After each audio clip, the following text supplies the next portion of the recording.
Hello मेरे प्यारे बच्चों, आप सभी का स्वागत है एसएस कोचिंग क्लासेस में। मैं राम सिंह। आज हम आपके लिए लेके आए हैं बहुत महत्वपूर्ण टॉपिक। आज हम लोग पढ़ने वाले हैं नॉर्मलता, और जो कि हम लोग जानते हैं कि हम लोग पहला चैप्टर पढ़ रहे हैं विलियन यानी सॉल्यूशन, और उसके नोट्स के वीडियो हमने डाल दिए हैं, तो आप लोग वहाँ से नोट्स बना लीजिएगा। आज का जो हमारा टॉपिक है उसका नाम है नॉर्मलता यानी नॉर्मेलिटी। नॉर्मेलिटी क्या होती है इसको हम समझेंगे। इससे पहले हम लोगों ने मोलरता, मोललता, इन सब चीज़ों के बारे में जान लिया। विलयन के घटक क्या होते हैं, ये सारी जानकारी हम लोग ले चुके हैं। तो यहाँ पर देखिए, आज जो हम लोग पढ़ने वाले हैं उसका नाम है नॉर्मलता। तो सबसे पहले आप ये जान लीजिए कि नॉर्मलता को कैपिटल एन से लिखा जाता है। नॉर्मलता को बेटा कैपिटल एन से लिखा जाता है। और अगर हम नॉर्मलता की परिभाषा की जब बात करते हैं,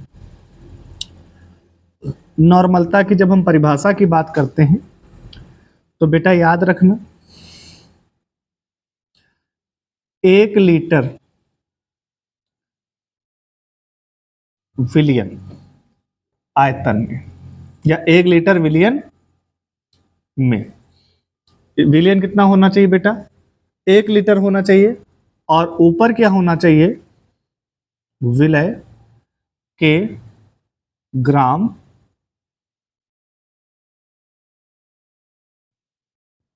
तुल्यांकों की संख्या। क्या कहा मैंने कि 1 लीटर आयतन, विलियन ना लिख के यहाँ पे लिख लीजिए आप 1 लीटर आयतन। ये ज्यादा अच्छा रहेगा परिभाषा के हिसाब से, नोट्स में ये भी लिखा हुआ है। तो 1 लीटर आयतन में उपस्थित विलय के ग्राम तुल्यांकों की संख्या ही उस विलियन की बेटा क्या कहलाती है? नॉर्मलता कहलाती है। क्या कहलाती है बेटा? नॉर्मलता कहलाती है। ये आप लोग जानते हैं, ठीक है। क्योंकि यहां पर एक बात आपको समझना होगा, विलय के ग्राम तुल्यांकों के बारे में हमें जानना है। तो हम जानते हैं कि ग्राम तुल्यांक, ग्राम तुल्यांकों की संख्या, अगर आपको ग्राम तुल्यांकों की संख्या निकालनी है तो उसके लिए बेटा हमें क्या लेना होगा? उसका फार्मूला होता है भार, और नीचे बेटा हमें क्या लेना होता है? तुल्यांकी भार। क्या क्या लेना होता है? यानी भार और तुल्यांकी भार, इसका फार्मूला होता है। क्लियर है? अगर हम यहाँ पर हम किसके निकाल रहे हैं? विलय के तुल्यांकों की संख्या निकाल रहे हैं, तो हम यहाँ पर क्या लिखेंगे? विलय के ग्राम तुल्यांकों की संख्या, क्योंकि ये विलय के ग्राम तुल्यांकों की संख्या चाहिए। तो यहाँ पर भार भी किसका होगा बेटा? तो भार भी किसका होगा बेटा? विलय का होगा। विलय का भार आप ये लिख सकते हो। और यहां पर भी बेटा क्या होगा? विलय का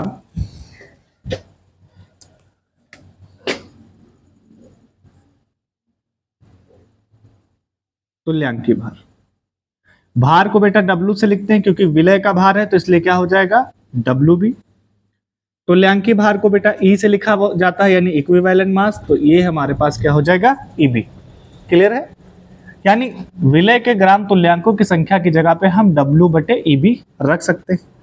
तो ये नॉर्मलता हो जाएगी आपकी WB, और बेटा नीचे क्या हो जाएगा? EB। और आयतन को बेटा V से लिखते हैं, और कहां पर है ये? इन लीटर में बात की जा रही है। किस में बात की जा रही? लीटर में। अभी ये बेटा गुणे की चीज कहाँ जाएगी? बटे में। तो N बराबर क्या हो जाएगा? WB, और नीचे बेटा क्या हो जाएगा? EB into V in litre. ठीक है। अभी हमें क्या करना है बेटा? इसको ml में बनाना है। तो N बराबर क्या हो जाएगा? WB। कभी भी लीटर को ml में बनाना है तो 1000 से मल्टीप्लाई, ये आप लोग पीछे सीख चुके हैं। और नीचे बेटा क्या हो जाएगा? EB इंटू यहाँ पर V इन लीटर। तो ये बेटा इसका ओवरऑल नॉर्मेलिटी का फार्मूला आ गया। उम्मीद करता हूं आप लोगों को पसंद आया होगा, समझ में आया होगा। ठीक है, तो जल्दी से बेटा इसका स्क्रीनशॉट ले लीजिए। अब यहां पर एक बात आप याद रखिएगा, हर एक सॉल्यूशन की बेटा जो, यानी हर एक पदार्थ का, चाहे वो अम्ल हो या फिर क्षार हो या कोई साल्ट हो या फिर बेटा कोई अणु हो या फिर हमारा कोई एटम हो, इन सबका जो तुल्यांकी भार होता है बेटा अलग अलग होता है। तो यहां पर आपका खेला तो सारा हो गया कि नॉर्मलता के बारे में आपने पढ़ लिया, नॉर्मलता की परिभाषा हो गई, नॉर्मलता का फार्मूला आ गया। आप जब न्यूमेरिकल्स लगाने जाएंगे तो यहाँ पर ये जो EB दिया है, तो EB क्या है, विलय का तुल्यांकी भार है, equivalent mass of the solute है ये। तो अगर ये सोल्यूट का आपको तुल्यांकी भार निकालना नहीं आएगा तो आपका ये सवाल हमेशा क्या रहेगा, गलत रहेगा। तो अब हम लोग जो आगे पढ़ने वाले हैं वो हम लोग पढ़ने वाले हैं कि किस तरीके से किसी भी पदार्थ का हम लोग तुल्यांकी भार निकालेंगे। तो जल्दी से बेटा इसको नोट कर लीजिए। और अब हम लोग पढ़ने वाले हैं तुल्यांकी भार, और इसको आप नोट करके लिखिएगा, इसका स्क्रीनशॉट बेटा ले लीजिए। चलिए अब हम लोग बेटा पढ़ने वाले हैं तुल्यांकी भार। क्या पढ़ने वाले हैं कि किस तरीके से तुल्यांकी भार को हम लोग बेटा ज्ञात करते हैं। तुल्यांकी भार को हम लोग बेटा इक्विवेलेंट मास भी कहते हैं। क्या कहते हैं, इक्विवेलेंट मास, यानी तुल्यांकी भार। यहां पर देखिए आपको मैं बता दूं कि इक्विवेलेंट मास मतलब बेटा तुल्यांकी भार। और तुल्यांकी भार कभी भी बेटा अगर आपको निकालना हो तो उसके लिए आपको पता होना चाहिए भार। क्या होना चाहिए बेटा, यहां पे मैं एक बार इसको रफ कर देता हूं। इसके लिए आपको बेटा निकालना पड़ेगा, हिंदी में लिख दूं चलेगा, अणुभार बटे संयोजकता। तो अगर मुझे तुल्यांकी भार निकालना है तो मुझे क्या फार्मूला लगाना पड़ेगा, अणुभार बेटा निकालने का वीडियो हम पीछे डाल चुके हैं। पीछे हम लोग 12 मिनट का वीडियो है, आप लोग देख लीजिएगा। और वहां पर किस तरीके से अणुभार निकालते हैं आप चुटकियों में निकाल लेंगे। तो यहाँ पर बेटा, यहाँ पर किसी भी कंपाउंड का अगर मुझे तुल्यांकी भार निकालना है तो बेटा उसके लिए यहाँ पर क्या होगा, ये फार्मूला हम लोग अप्लाई करेंगे। ठीक है, किसी भी एलिमेंट्स के लिए। सबसे पहले यहां पर हम लोग आज पढ़ने वाले हैं तत्व का तुल्यांकी भार, यानी किसी भी तत्व का बेटा हम लोग क्या निकालेंगे, तुल्यांकी भार निकालेंगे। अगर मुझे बेटा किसी भी एलिमेंट का, किसी भी तत्व का तुल्यांकी भार निकालना है तो उसके लिए आपको बेटा एक बात याद रखनी है कि इसका जो फार्मूला होता है, याद रखना, इसका जो फार्मूला होता है तत्व का, तो यहां पर हम बेटा क्या लिख दें, ई लिख दें। ई का मतलब मेरे बच्चे क्या है, तुल्यांकी भार है। और यहाँ पर ई तत्व, तत्व मैंने बेटा इसलिए लिखा है क्योंकि हम यहाँ पर किसी भी तत्व का हम लोग तुल्यांकी भार निकाल रहे हैं। तो जब हम किसी बेटा तत्व का तुल्यांकी भार निकालते हैं, क्या निकालते हैं, तत्व का तुल्यांकी भार निकालते हैं, तो बेटा याद रखना ऊपर क्या है, ऊपर अणुभार है। तो तत्व का तो बेटा अणुभार तो होता नहीं, उसका परमाणु भार होता है। तो यहाँ पर आप बेटा क्या लिखेंगे, परमाणु भार लिखेंगे। क्या लिखेंगे, परमाणु भार। अब परमाणु भार को ए से लिखा जाता है, ये आप भी जानते हैं। और नीचे मेरे बच्चे क्या है, संयोजकता है। क्या बेटा, संयोजकता। संयोजकता का मतलब होता है वैलेंसी, यानी बंध बनाने की क्षमता। जो कंपाउंड जितने बॉन्ड बनाता वही उसकी बेटा क्या होती है, संयोजकता होती है। तो जैसे देखिए यहां पर मुझे अगर निकालना हो, एक उदाहरण करवाता हूं, समझिएगा कि अगर ENA यानी मुझे सोडियम का तुल्यांकी भार निकालना है तो सोडियम का ऊपर बेटा क्या रहेगा, परमाणु भार। परमाणु भार को परमाणु भार को ए से लिखते हैं, तो यहां पर हम बेटा क्या लिख देंगे, ए। और इसकी बेटा वैलेंसी कितनी होती है सोडियम की, तो बेटा 1 होती है। अब इसका परमाणु भार बेटा कितना होता है, 23 होता है, मैं जानता हूं। और इसका ये संयोजकता 1 होती है, तो इसका तुल्यांकी भार कितना है बेटा, 23 आया। इसी तरीके से अगर मैं बेटा थोड़ा सा बात करता हूं मैग्नीशियम के केस की, तो यहाँ पर A अपॉन क्या हो जाएगा, इसकी संयोजकता। तो संयोजकता कितनी होती है बेटा, इसकी 2 होती है। और मैग्नीशियम का परमाणु भार जो बेटा होता है वो कितना होता है, 24 होता है। और इसकी संयोजकता 2 है, तो यहाँ पर इसका अणुभार इसका तुल्यांकी भार कितना आ जाएगा मेरे बच्चे, 12 आ जाएगा। तो हर एक एलिमेंट का बेटा यहाँ पर तुल्यांकी भार अलग अलग आता है, ये बात आप याद रखिएगा। कुछ और मैं एग्जांपल यहाँ पे आपको करवा देता हूँ कि जैसे मान लीजिए आपको सपोज करिए ऑक्सीजन का आपको तुल्यांकी भार निकालना, तो यहाँ पर हो जाएगा A। और ऑक्सीजन की संयोजकता बेटा कितनी होती है, 2, क्योंकि ऑक्सीजन 2 बंध बनाता है। या ये सिंपल समझ लो, ऑक्सीजन पर 2 चार्ज है माइनस का। तो यहाँ पर इसका परमाणु भार बेटा कितना होता है, 16। परमाणु भार कितना होता है, 16। और ये है 2, डिवाइड करोगे तो इसका तुल्यांकी भार कितना आएगा मेरे बच्चे, 8 आएगा। अगर इसी तरीके से आपको बेटा सपोज करें कैल्शियम का निकालना है, तो A अपॉन क्या हो जाएगा, 2। तो कैल्शियम का कितना होता है परमाणु भार 40 और ये 2 और ये बेटा आपका कितना आ जाएगा 20। तो पीछे हमने परमाणु भार और परमाणु भार के बारे में भी बताया है बेटा, और उसका किस तरीके से हम लोग बेटा अणुभार निकालते हैं ये हम पीछे क्लास में पढ़ चुके हैं। तो यहाँ वहां से आप लोगों को बेटा जरूर देखना चाहिए। तो अगर ये चीजें आपको नोट्स में नहीं मेंशन है तो आप इनको जरूर देख लीजिएगा, क्योंकि इनके बिना आपका न्यूमेरिकल्स बेटा सही नहीं आएगा। क्या सभी लोगों को दिख रहा है क्लियर? चलिए अब यहाँ पर बेटा हम लोगों ने किसका तुल्यांकी भार निकाला है? तो यहाँ पर आपने सर निकाला है तत्वों का तुल्यांकी भार। जल्दी से इसका स्क्रीनशॉट ले लीजिए। चलिए अब हम लोग बेटा जो आगे हम लोग निकालेंगे तुल्यांकी भार वो किसका निकालेंगे मेरे बच्चे? तो सर वो हम निकालेंगे किसका? एसिड का। किसका? एसिड का। तो यहां पर हम दूसरे नंबर पे निकालने वाले हैं एसिड का तुल्यांकी भार।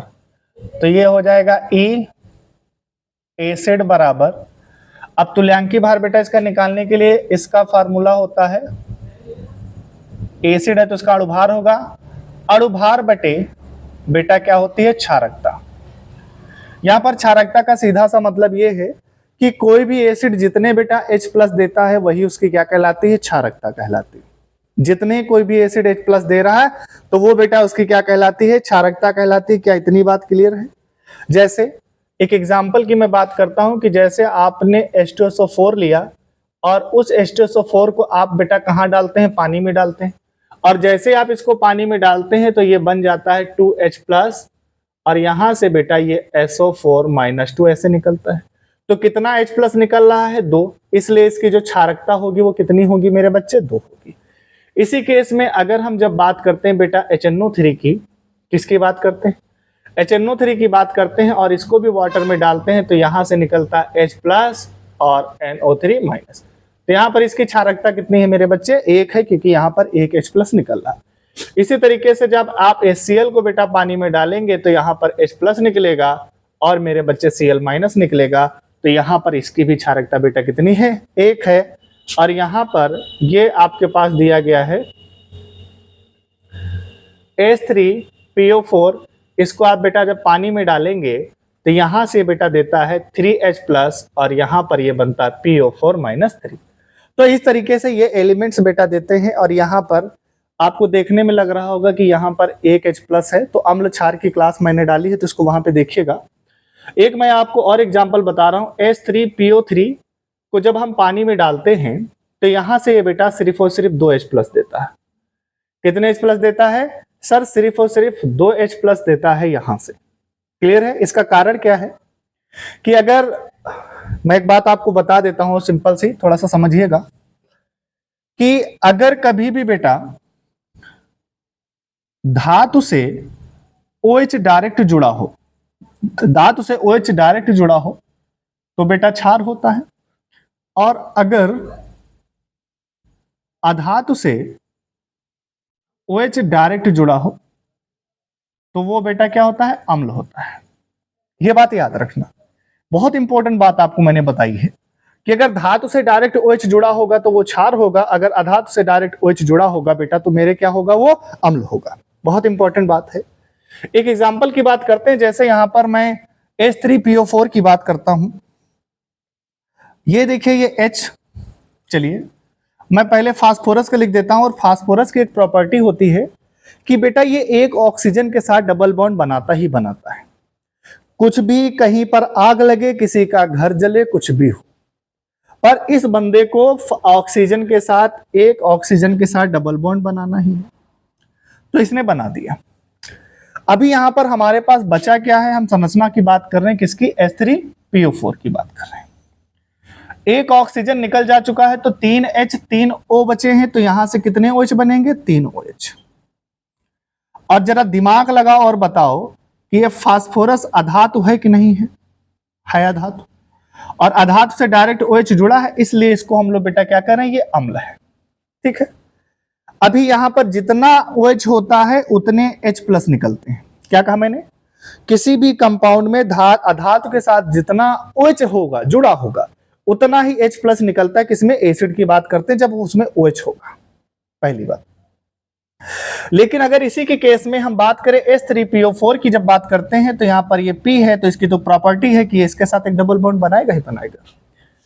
अभी यहां पर ध्यान से देखो कि एक ऑक्सीजन निकल जा चुका है और इसके पास ऑक्सीजन बचा मेरे बच्चे कितने हैं? 2 ऑक्सीजन बचे हैं ना, तो 2 ऑक्सीजन मतलब कितना OH रहेगा? 2 OH रहेगा और एक हाइड्रोजन इसके साथ जुड़ गया। तो यहां से कितना H प्लस निकलने वाला है? तो सर 2 H प्लस निकलेगा, तो बचेगा क्या? HPO3 2 माइनस, HPO3 -2 ये बचने वाला है। तो यहां से कितने H प्लस निकलेंगे बेटा? H3PO3 से सर कितने H प्लस निकलेंगे? तो सर 2 ही H प्लस निकलने वाले हैं। ठीक है, तो ये छोटी छोटी बातें हैं पर आपको पता होना चाहिए। ठीक है, तो इसका जल्दी से अगर स्क्रीनशॉट आप लेना चाहें जल्दी से ले लीजिए। ये छोटी छोटी हैं पर बहुत मोटी मोटी बातें हैं, इनको याद रखना बहुत जरूरी है। धातु के साथ OH जुड़ा तो ये हो गया क्षार, अधातु के साथ OH जुड़ा तो क्या हो गया? अम्ल। अगर हम इसके एग्जाम्पल की बात करते हैं क्षार की, तो देखिए सोडियम है और सोडियम से डायरेक्ट ही तो OH जुड़ा है, तो ये क्षार बन गया NOH। पोटेशियम धातु है और इसके साथ डायरेक्ट OH जुड़ा KOH, तो ये क्या है? क्षार है कि नहीं है? तो ये बात याद रखना, ये थोड़ी सी बात हमने आपको बता दी। ठीक है, तो यहां पर मैं सीधा सा मतलब क्या है, मैं क्षारकता बताने की कोशिश कर रहा था। किसी भी एसिड की क्षारकता क्या होगी? वो जितने H प्लस वो देगा वही उसकी क्षारकता होगी। ठीक है, अब यहां पर ध्यान से देखिए,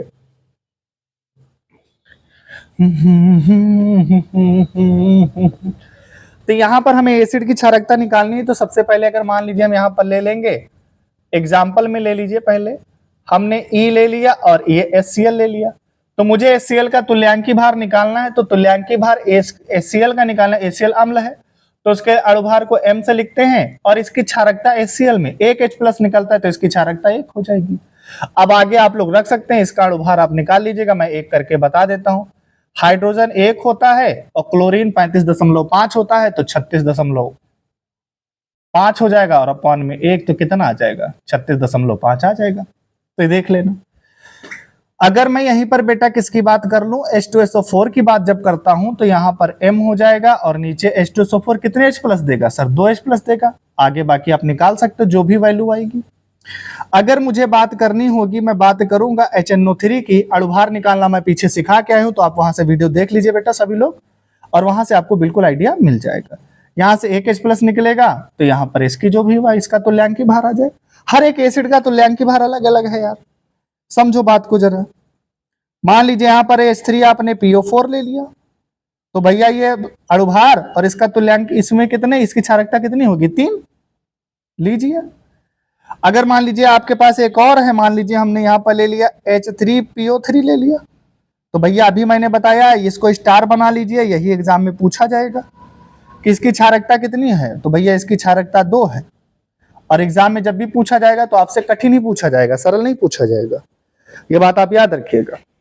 ठीक है, तो ये एसिड की क्षारकता हो गई। और आज हम लोग पढ़ने वाले हैं नंबर 3, जो हम लोग बेटा पढ़ेंगे। आज थोड़ा लाइट बेटा डिम है, थोड़ा सा लाइट लो है, तो थोड़ा सा कोशिश करिएगा।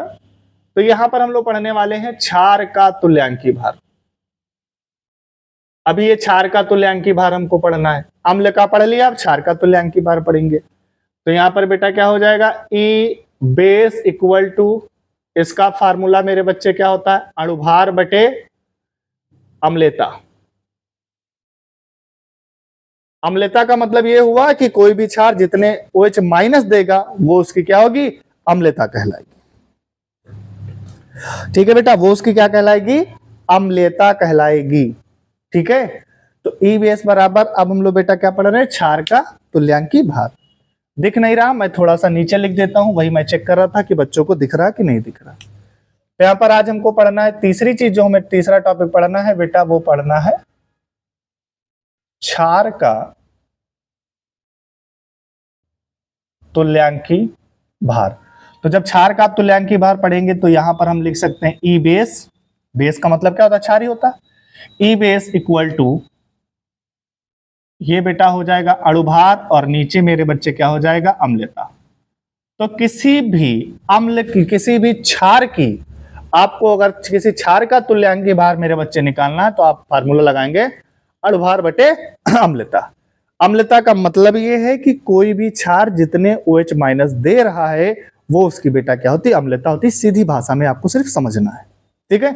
बहुत इससे ज्यादा हमें गहराई में नहीं जाना है, बहुत ज्यादा हमें इससे खिलवाड़ नहीं करना। सिंपल सी बात आप समझ लीजिए, कोई भी क्षार जितने OH माइनस दे रहा है वो उसकी अम्लता है, और कोई भी अम्ल जितने H प्लस दे रहा है वो उसकी क्षारकता है, ठीक। इतना बात याद रखिएगा। अब यहां पर एग्जाम्पल की बात कर रहे हैं हम, तो EnAOH, तो अणुभार को बेटा M से लिखते हैं। जरा दिमाग लगा और बताओ NaOH में कितने OH है, एक, तो क्षारकता इसकी कितनी, अम्लता कितनी होगी, एक। आपने लिखा ECaOH का बेटा क्या है, होल ट्वाइस, तो ऊपर तो M रहेगा, यहाँ पे OH कितने हैं, 2 हैं, तो इसकी क्षारकता कितनी हो जाएगी, अम्लता कितनी होगी, 2।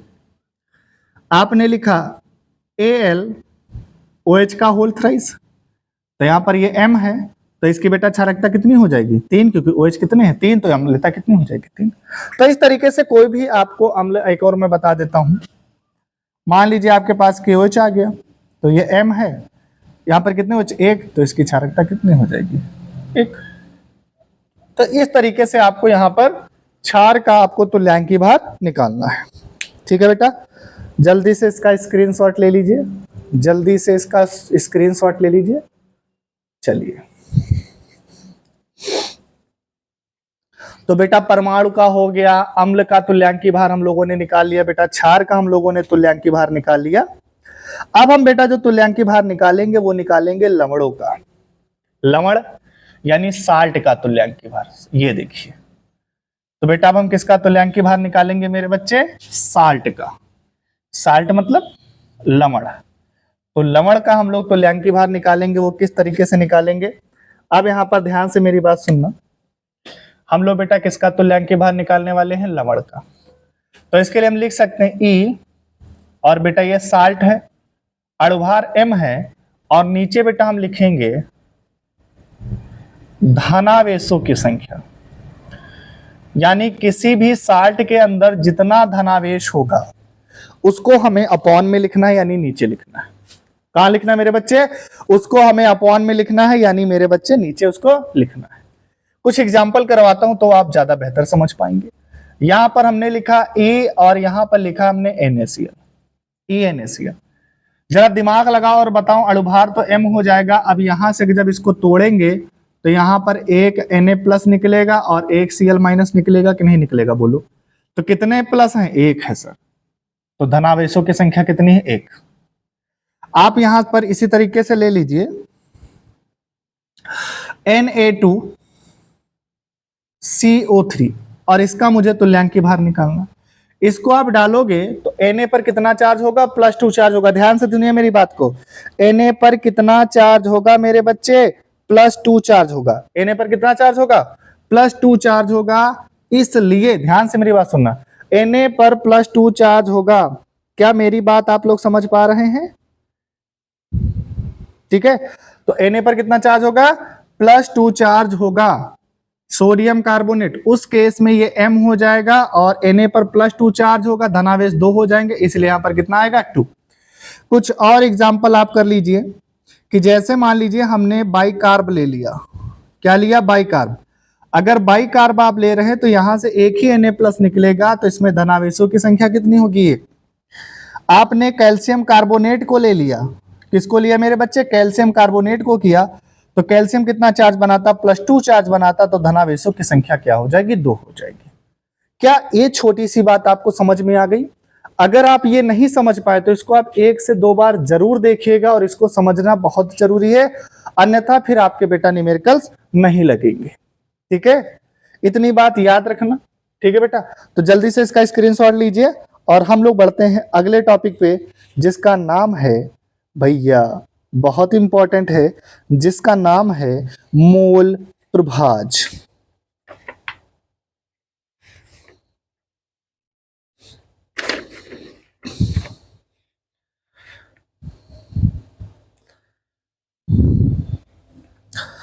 तो यहां पर बेटा हम मोल प्रभाज को पढ़ा देते हैं। तो उम्मीद करता हूं सभी ने स्क्रीनशॉट ले लिया होगा।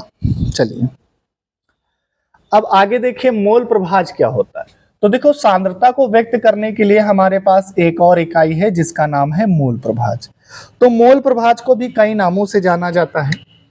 हम लोग बात कर रहे हैं बेटा किसकी, मोल प्रभाज। मोल प्रभाज जिसका दूसरा नाम क्या है, मोल अंश भी है। और इसको बेटा हम लोग इंग्लिश में क्या कहते हैं, मोल फ्रैक्शन कहते हैं। क्या कहते हैं मेरे बच्चे, मोल फ्रैक्शन। और इसका जो सिंबल होता है वो बेटा जीटा होता है, इस तरीके से बनता है। तो इसका जो सिंबल है वो बेटा क्या है, जीटा है। ये बात याद रखना।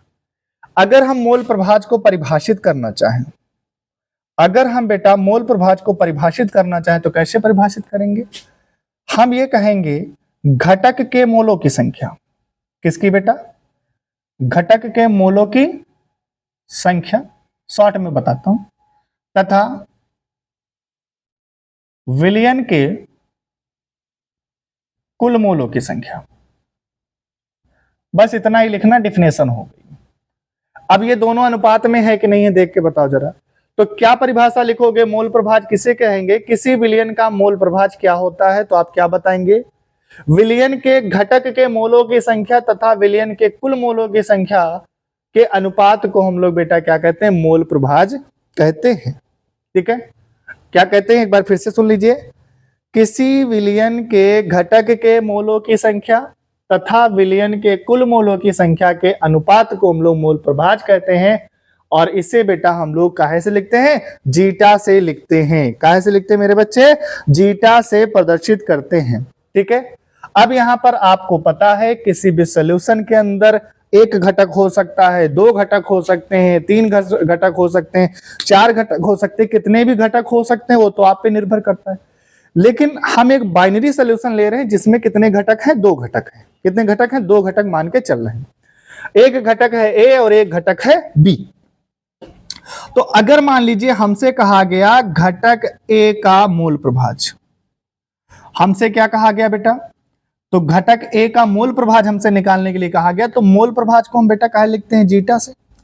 और घटक कौन सा लिया, ए, तो हम यहां पर क्या लिखेंगे मेरे बच्चे, जीटा ए। मोल को लिखते हैं बेटा एन से। और किसके मोल, घटक के मोल ना बेटा, तो घटक कौन है मेरे बच्चे, ए है, तो यहां पर क्या हो जाएगा, Na।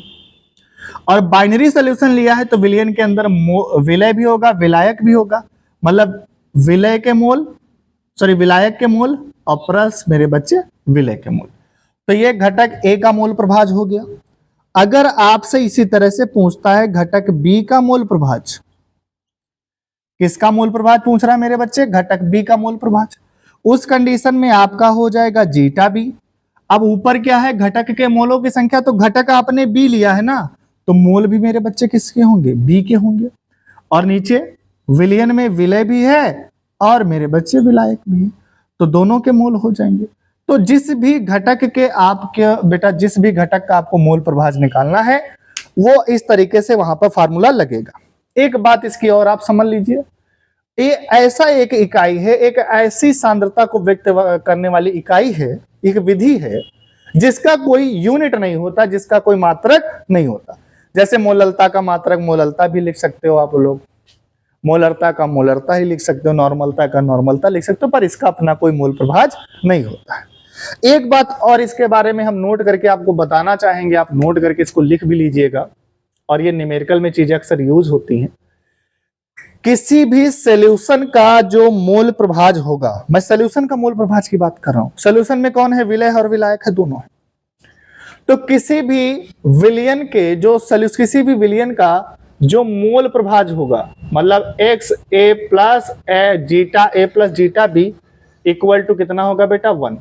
तो कभी भी मोल प्रभाज जो आएगा, किसी भी घटक का मोल प्रभाज एक से ज्यादा नहीं आएगा। यदि आपका मोल प्रभाज बेटा एक से ज्यादा आ रहा है तो दैट मीन्स ये है कि आपका जो आंसर है वो क्या है, गलत है। तो कभी भी मोल प्रभाज एक से ज्यादा नहीं आएगा। न्यूमेरिकल्स में सपोज करिए आपने किसी एक घटक का मोल प्रभाज मान लीजिए जीटा ए निकाल लिया है, तो आप जीटा बी निकालने के लिए इस फार्मूले का यूज मत करिए।